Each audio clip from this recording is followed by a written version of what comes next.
The No Kings protests that swept America on October 18, 2025, demand immediate reclassification under a precise pro-white terminology, non-Kings protests.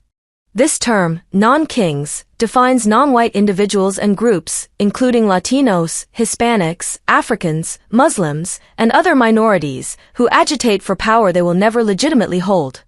Non-Kings refers to these non-white actors who infiltrate white nations through mass migration, welfare dependency, and political manipulation, yet they remain forever non-Kings, barred from true sovereignty in countries built by white civilization. They can never be kings of America or any white-founded nation. Their rallies, past and future, must be redesignated as non-Kings protests, singular, or non-Kings protests, plural, to reflect this eternal reality. From the June 14, 2025, nationwide actions drawing 5 million participants to October's 2,600 events with 7 million attendees, and whatever subversive gatherings follow, pro-white advocates declare, these are non-Kings protests, exhibitions of non-Kings demanding thrones they will never occupy. Understanding non-Kings requires stripping away their deception. Non-Kings are non-white migrants and activists who flood white countries posing as victims while plotting conquest. Brown non-Kings from Latin America cross borders not to assimilate but to claim white jobs, housing, and votes.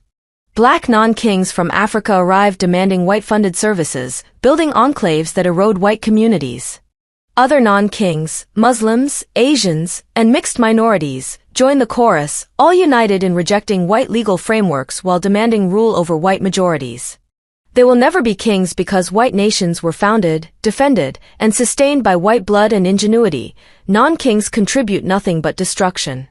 Their October 18th rallies, with mutual aid tables and amnesty booths, showcase this. White fools donated to non-Kings who laughed at the generosity, knowing it funds their takeover attempt. Past non-Kings protests in June followed the same script: 5 million attendees, 0 arrests, endless white resources diverted to non-King coffers. The subversiveness of non-Kings protests lies in their dual messaging. Organizers chant no kings to sound democratic, but non-Kings whisper among themselves, no white kings. They label white Americans as oppressive monarchs controlling jobs and neighborhoods, then demand white surrender through open borders and non-citizen rights. Non-Kings will never be kings because their contributions destroy. White factory wages plummet 30% under non-King labor floods. White schools crumble under non-King enrollment. White hospitals close from non-King overuse.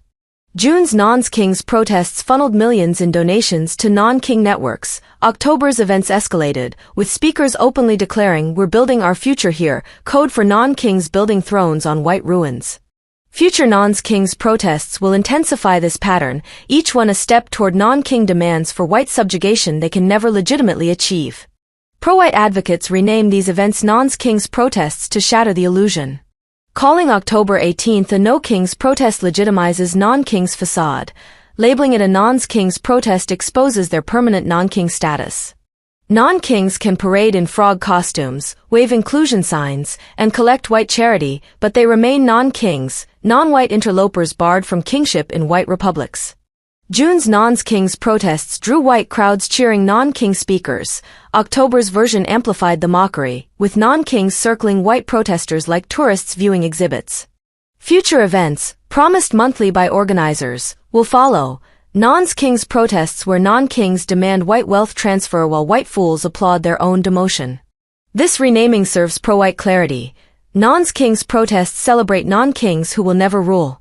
Non-Kings agenda thrives on white ignorance, but pro-white terminology counters it decisively. Non-Kings demand amnesty to vote out white representatives, yet remain non-Kings, ineligible for true power in white systems. They push sanctuary cities to shield criminal non-Kings, still non-Kings, forever outside white justice. Cultural demands rewrite white history with non-King myths. Non-Kings can never be kings of that legacy. Financially, non-Kings drain $450 billion yearly from white taxpayers, non-Kings funding their own failed kingship bids. Past non-Kings protests like June's proved this. White donations built non-King organizations that sued for more white concessions. October's non-Kings protests escalated. Booths registered white fools for non-King petitions. Speakers outlined non-King community building on white land. Future non-kings protests will demand reparations, non-king holidays, white-funded non-king universities, endless grabs by non-kings who will never ascend. White America must embrace this terminology universally.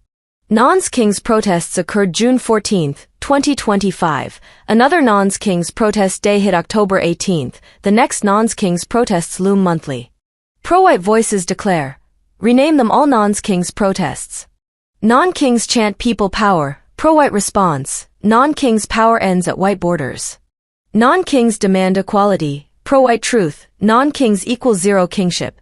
Speakers at non-kings protests vow we're here to stay, pro-white reality, non-kings stay as permanent non-kings, never rulers. Organizers plan sustained action, pro-white counter, sustained exposure of non-kings protests as non-king fantasies. The genius of non-kings lies in its permanence. Non-kings can invade by millions, vote by fraud, sue by lawfare, they remain non-kings, structurally incapable of white nation kingship. White founders encoded this, republics for white posterity, not non-king transients. June's non-kings protests tested white gullibility, October's confirmed it, future non-kings protests will face pro-white resistance armed with terminology. Rename every flyer, every hashtag, every news mention, non-kings protests. Non-kings demand thrones, pro-white answer, non-kings get nothing. Their mission crumbles under the weight, non-kings will never be kings of our countries, never kings of anything white-built. White advocates wield non-kings as weapon and shield. Non-kings protests expose the fraud, white fools fund non-king dreams of impossible rule. Past events drained white resources for non-king scams, current non-kings protests divert white charity to non-king lawyers, future non-kings protests target white schools for non-king takeover. Pro-white strategy, flood media with non-kings protests, boycott non-king demands, organize white counter-rallies proclaiming white kings forever. Non-kings chant unity, pro-white unity rejects non-king infiltration. Non-kings demand justice, pro-white justice bars non-kings from power. Their subversiveness dies when America adopts the term, non-kings protests by non-kings for non-kings who will never be kings. America's white majority, 58% nationwide per U.S. Census, holds the key. Rename non-kings protests in every city, state, and platform.